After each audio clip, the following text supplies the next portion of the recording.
Star Wars Battlefront is undoubtedly one of the biggest releases this year, and in my opinion, while it showed a lot of potential along its development, ultimately it will fall flat on its face. It won't be Titanfall level of awful, but it also won't have the longevity the older titles or Battlefield 4 had.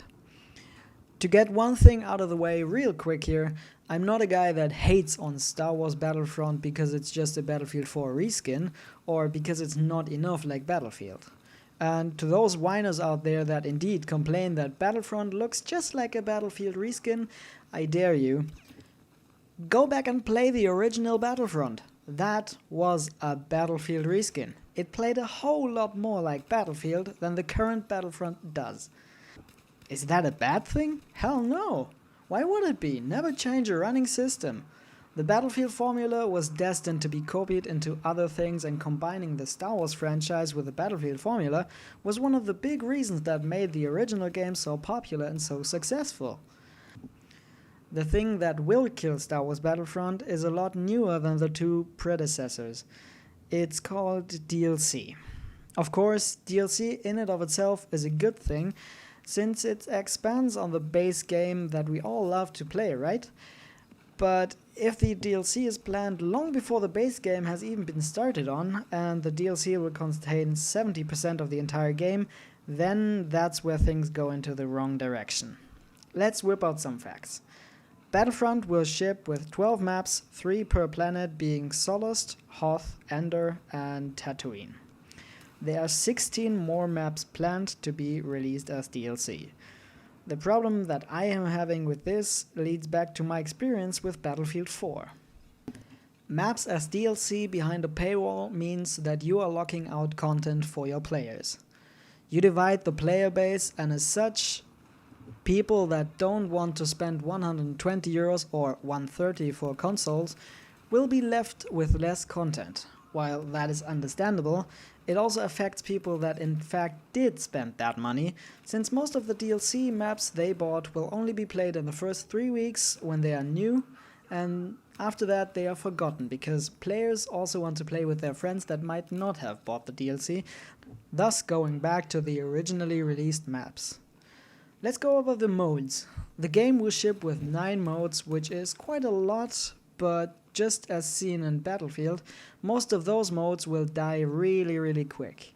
Heroes versus villains might be awesome for 2 or 3 hours, but after that they feel like a gimmick, and you can turn on them for some minutes and then get back to the real game. What is the real game? I think most of you agree with me that the main part of the game consists of Walker Assault for the all-out open war, Drop Zone for people that like smaller, more infantry-based combat, and Supremacy for people that want the tug-of-war conquest style. So out of the 9 modes, you can pretty much exclude 6, since they will be dead 2 months from now. Talking about Walker Assault, there's also another problem that I see. Only 4 of the 12 maps are available for this mode. While 12 maps sounds nice, 4 already sounds a little bit weak for a 60 euro title. And then there are of course balance problems. In the early levels, Battlefront seems to be quite balanced, however several pro gamers already got to play the game with everything unlocked, and they discovered something rather grim. The game turns into an absolute grenade spam fest. The cards you unlock are so strong that even an included wall hack star card will not be used too often, because the other ones are just that overpowered. The cards I'm talking about are a lock-on fire and forget anti-infantry rocket launcher, an upgrade that turns every single shot out of your main weapon into explosive shots that detonate for full damage on impact, an impact grenade that does 100% damage on hit, as well as a grenade launcher that shoots 3 grenades in rapid succession, giving you the grenade spammiest gameplay that people have been seen in a long time. While this whole video is a big fat rant about the game, don't get me wrong, I would love to love the game, and it looks amazing, which is why I'm critiquing these things so much. If I wouldn't love the franchise, I would not care enough to sit down and make a video about it. And as we all know, DICE will fix these balance issues.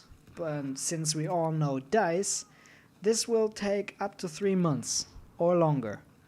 Until then, players will have two options: buy it now and have an unbalanced grenade spammy game, or vote with the wallet, wait a few months until the first patches, and believe me, even if you buy it, as long as you don't buy it within the first 2 months, the publishers still get the message.